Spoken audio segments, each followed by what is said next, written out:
त्रिकाल चौधरी को अपने सामने एक बेबस और कमजोर इंसान की तरह खड़ा देखकर आज इतनी खुशी मिली कि मैं बता नहीं सकता अकबर भाई। तुम्हारा खुश होना बिल्कुल जायज है। त्रिकाल चौधरी का यहाँ ट्रांसफर कराने का तुम्हारा क्या मकसद है वो मैं अच्छी तरह जान गया। मकसद बहुत साफ है अकबर भाई। त्रिकाल चौधरी से उसके हर जुल्म का हिसाब लेना है मुझे।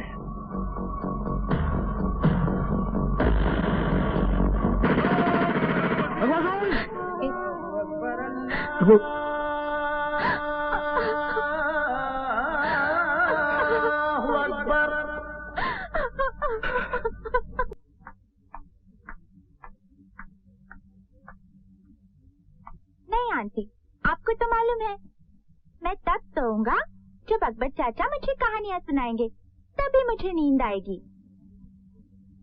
पापा, अकबर चाचा अभी तक क्यों नहीं आए? वो अब कभी नहीं आएंगे बेटे। क्यों नहीं आएंगे पापा? वो हमसे नाराज होकर चले गए। कहाँ चले गए? आप मुझे बता दीजिए, मैं उन्हें मना कर ले आऊंगा। वो जहाँ गए हैं वहां से कोई वापस नहीं आ सकता बेटे। रात बहुत हो गई है, तुम अंदर जाकर सो जाओ। Good night.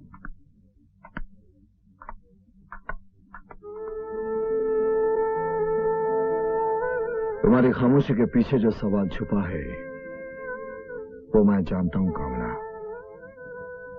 यही सोच रही हो ना कि जिन गोलियों ने अकबर पीरजादा को मौत की नींद सुला दिया वो मुझ पर चलाई गई थी। ये जिंदगी एक जंग का मैदान है। यहां सर उठाकर जीने के लिए इंसान को हर कदम पर लड़ना पड़ता है, कभी वक्त के साथ, कभी हालात के साथ और कभी मौत के साथ। मैं अमोल के बारे में सोच रही हूँ। मेरी नजर में उसका भविष्य एक बहुत बड़ा सवाल है। जुल्म के साए में पलकर जब वो बड़ा होगा तो शायद वो भी तुम्हारे रास्ते पर चल पड़ेगा। तुम कहना क्या चाहती हो? यही कि अकबर पीरजादा का उत्तराधिकारी दादा ठाकुर बना और दादा ठाकुर की कुर्सी का वारिस अमोल बनेगा। लेकिन मैं अपने बेटे के माथे पर मुजरिम लिखा हुआ नहीं देखना चाहती। मैं ये नहीं देखना चाहती कि जिस तरह हमारी जिंदगी मौत के साए में गुजर रही है उसी तरह मेरे बेटे की जिंदगी गुजरे। ऐसा तुमने क्यों सोच लिया कि हमारा बेटा बड़ा होकर मेरी कुर्सी पर बैठेगा? ऐसा कुछ नहीं होगा कामना। हमारा बेटा बड़ा होकर दादा ठाकुर नहीं देवराज बनेगा, एक सच्चा और अच्छा नागरिक। मगर ये कैसे मुमकिन है? क्या ऐसा नहीं हो सकता तुम अपने बेटे के अच्छे फ्यूचर के लिए अपना रास्ता बदल दो? ये नामुमकिन है कामना। ये वो रास्ता है जिसके दाएं बाएं और पीछे मौत की गहरी खाई है। एक बार जो इस रास्ते पर चल पड़ता है वो ना पीछे मुड़कर देख सकता है और ना रास्ता बदल सकता है। जिंदगी की आखिरी सांस तक सिर्फ आगे ही चलना है।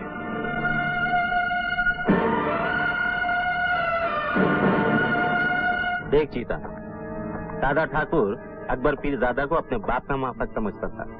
अगर उसने तुझे पहचान लिया होगा तो तेरा बचना बहुत मुश्किल है। मेरी बात मान, 2-4 महीने के लिए अंडरग्राउंड होगा। मुंबई में चुपके रहना भी रिस्क है चिता, इसीलिए मैंने तेरे को मॉरिशस भेजने का फैसला किया। इसका मतलब ये मत समझना कि हम दादा ठाकुर से डर गए। जुर्म की दुनिया में वक्त और मौके के हिसाब से चलना पड़ता है।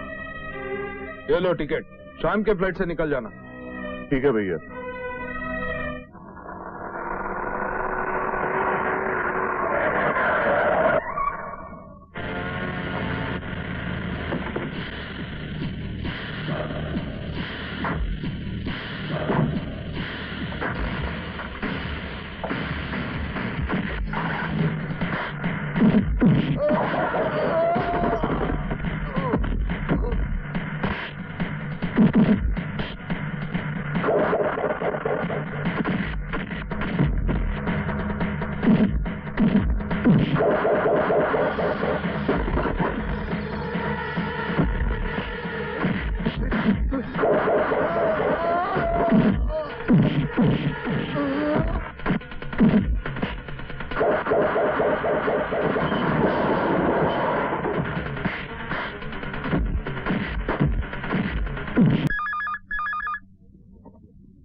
हेलो।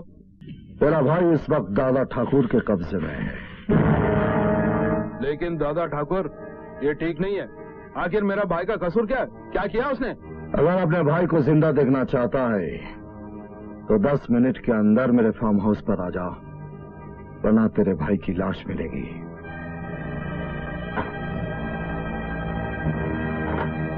क्या बात है यशवंत? दादा ठाकुर ने चिता को किडनैप कर लिया। जल्दी चलो भाई साहब।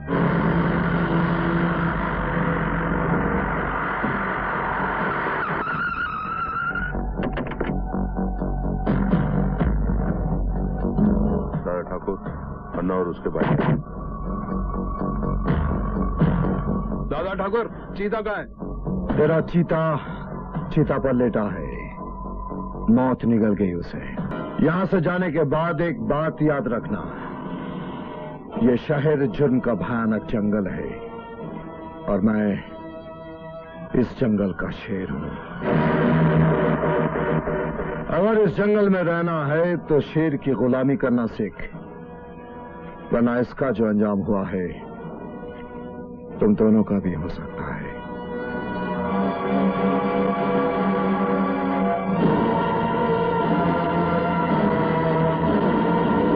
तुम्हारे भाई की हत्या के बारे में सुनकर बहुत दुख हुआ अन्ना, लेकिन एक बात समझ में नहीं आई कि तुमने दादा ठाकुर के खिलाफ पुलिस में कंप्लेंट क्यों नहीं लिखवाई? कंप्लेंट लिखाने से क्या होता है? तुम लोग उसे गिरफ्तार करेंगे, बाद में वो अदालत से जमानत पर छूट जाएगा। क्योंकि अदालत में सबूत और गवाही की जरूरत पड़ती है जो हमारे पास नहीं है, और हमारी गवाही अदालत में मानी नहीं जाएगी। इनका ये पॉइंट भी ठीक लगता है सर, लेकिन आप लोग चुप बैठ जाएंगे तो दादा ठाकुर की हिम्मत और भी बढ़ जाएगी। उसने आज चीता को टपकाया, कल आप लोगों का भी नंबर आ सकता है। मुझे तो लगता है वो अन्ना कंपनी को जड़ से मिटा देना चाहता है। अन्ना कंपनी कोई फुटपाथ की दुकान नहीं जो दादा ठाकुर म्युनिसिपैलिटी की गाड़ी की तरह आके उसे उठा के फेंक दे। हमसे टकराना उसे बहुत भारी पड़ेगा। क्योंकि हमने कसम खाई है कामले कि पहले हम दादा ठाकुर के खून से अपने माथे पर तिलक लगाएंगे, बाद में चिता का श्राद्ध करेंगे। तुम्हारी ये कसम बहुत जल्द पूरी हो जाएगी अन्ना, क्योंकि अब दादा ठाकुर को मैं भी नहीं छोड़ूंगा। अपनी बहन की एंगेजमेंट में बुलाकर उसने जो मेरी बेइज्जती की मैं आज तक नहीं भूला। पुलिस की ताकत का सही अंदाजा नहीं है उसे। मैं उसके साम्राज्य को तबाह और बर्बाद कर दूंगा। दादा ठाकुर हम उसी के बचा देंगे, ऐसी कोई बात नहीं है। वो त्रिकाल है। क्यों त्रिकाल चौधरी, चीता के खून के जुर्म में मुझे गिरफ्तार करने आए हो? गिरफ्तार करने नहीं, खबरदार करने आया हूं, क्योंकि मैं तुम्हारा गुंडा राज इस शहर में नहीं चलने दूंगा। क्या कर लोगे तुम? जिस दिन तुम्हारे खिलाफ एक भी सबूत मिला, मैं इस शहर से तुम्हारा नाम और निशान मिटा दूंगा। हाथ उठाकर आसमान छूने की बात कर रहे हो त्रिकाल चौधरी? पैर से मसल कर चिंगारी बुझाई जाती है, ज्वालामुखी नहीं। ये तो वक्त बताएगा दादा ठाकुर। वक्त की बात मत कर त्रिकाल चौधरी, वक्त अपना खेल खेल चुका है और ये वक्त का ही करिश्मा है कि आज पुलिस, कानून, अदालत, इंसाफ सब आज इस दादा ठाकुर की मुट्ठी में है। मुझे मिटाने का ख्याल छोड़कर अपने बचाव का रास्ता ढूंढ, क्योंकि मैंने ही तेरा ट्रांसफर करवा के तुझे इस शहर में बुलवाया है। तूने तो मुझ पर कायरों की तरह वार किया था, लेकिन मैं ऐसा नहीं करूंगा। अपने आप को बचाने के लिए तुझसे जो बन पड़े कर लेना, मैं तुझे बर्बाद करके ही छोड़ूंगा त्रिकाल चौधरी। ये दादा ठाकुर का वादा है।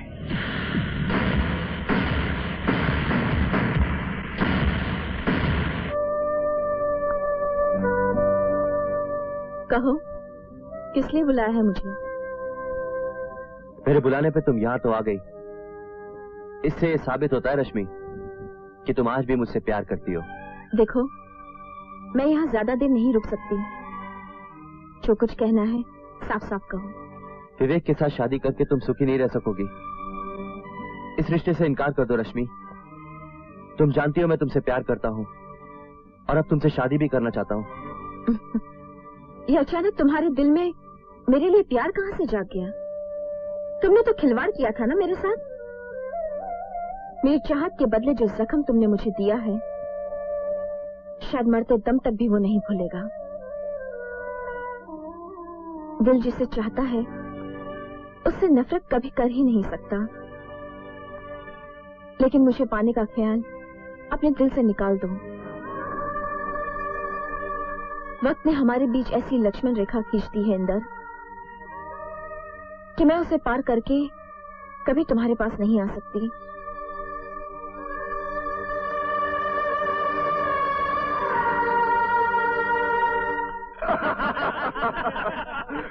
देखो बेचारा नाकाम आशिक बियर पी के गम बुलाने की कोशिश कर रहा है ये।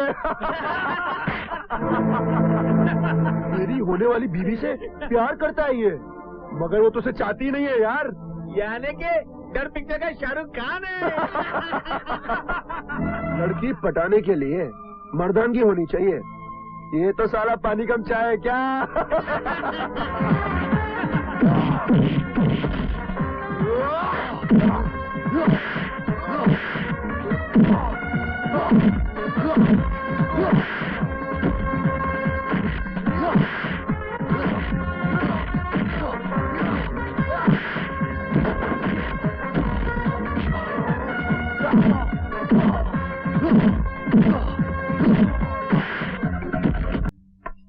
ओए कितना सोना शॉट मारा है। हेलो, मैं डी के माथुर बोल रहा हूँ दादा ठाकुर। हाँ माधव साहब बोलिए, कैसे याद किया? दादा ठाकुर, मेरा विवेक इस दुनिया में नहीं रहा दादा ठाकुर। क्या? किसी ने बड़ी बेरहमी से उसकी हत्या कर दी। क्या है भैया? किसका फोन था? तुम कुछ बोलते क्यों नहीं?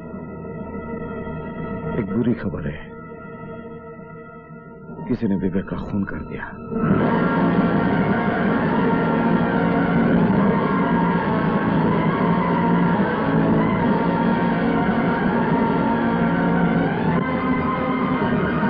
हौसला रखिए माधव साहब, मैं आपके विवेक को तो वापस नहीं ला सकता, लेकिन इतना वादा जरूर करता हूं कि इसके हथियारों को मैं जिंदा नहीं छोड़ूंगा।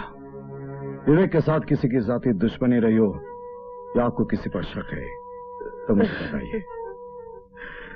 अभी इंस्पेक्टर कामले आया था, उसने बताया कल शाम एसीपी त्रिकाल चौधरी के बेटे इंदर और उसके बीच में झगड़ा हुआ था। उसने इसे जान से मारने की धमकी दी थी। इन दोनों का आपसी झगड़ा तो आप जानते हैं दादा ठाकुर।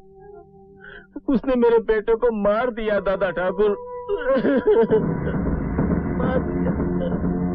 या ओके, सी यू लेटर। क्या बात है कामले, अचानक कैसे आना हुआ? सर मुझे अफसोस है, लेकिन फर्ज के आगे मैं मजबूर हूँ। मैं इंदर को गिरफ्तार करने आया। गिरफ्तार? क्या बकवास है ये? क्या किया इंदर ने? सर इसने बिल्डर डी के माथुर के बेटे का खून किया। क्या विवेक का खून हो गया? जानबूझकर अनजान बनने की कोशिश मत करो इंदर। इंस्पेक्टर मैं सच बोल रहा हूँ, मैंने विवेक का खून नहीं किया है। कामले तुम्हारे पास क्या सबूत है? सर इंदर और विवेक के बीच में जहाँ मारपीट हुई थी वहाँ एक कॉफी शॉप है, और उसी कॉफी शॉप के एक वेटर ने पुलिस को यह बयान दिया है कि उसके सामने इंदर ने विवेक को जान से मारने की धमकी दी थी और उसके बाद उसका खून हो गया।